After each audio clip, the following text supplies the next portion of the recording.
Гледах се за кмет, чаках свой обед.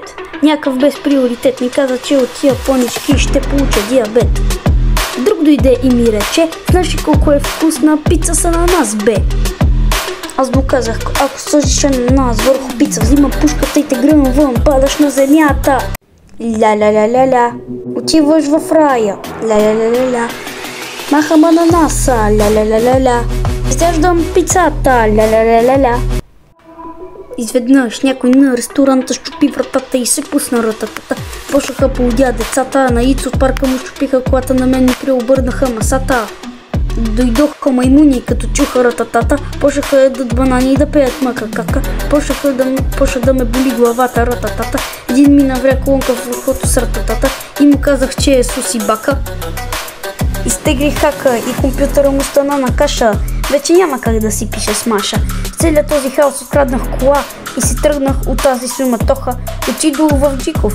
Там ме посрещна господин Минков, оня сервитьор, дето иска на клуба да е сеньор. Вместо обяда да ми сервира, той в смях се залива. Накрая го ударих, с него дълго го събих. Накрая го оставих в една кофа. Изпразних му джоба и му продадох телефона. Не че ми пука за тоя, дето не е излязъл от своя повертет. Просто искам своя обед. Тъй си взех пица за вкъщи. Един зад мен яко се намръщи. Той ми каза, че от пица ще получа диабет. Но наистина, не знаеш какво има в тази пица?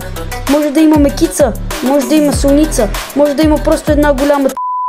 Като се връщах в къщи, видях човек, който за вкъщи носи пица, но в нея имаше месо на птица. Аз избягах оттам и в главата ми удреше барабан.